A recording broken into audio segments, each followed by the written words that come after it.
ਬੇਬੇ ਸਾਡੀ ਰੋਟੀਆਂ ਦੀ ਤੌਣ ਪਕਾਉਂਦੀ ਸੀ।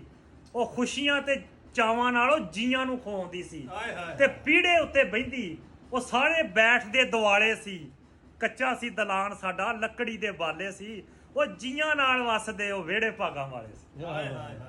ਕਿਆ ਬਾਤ ਜੀ ਟਿੰਡਾਂ ਵਾਲਾ ਖੂਹ ਨਹੀਂ ਭੁੱਲਦਾ, ਯਾਦਾਂ ਆਉਣ ਖਰਾਸ ਦੀਆਂ।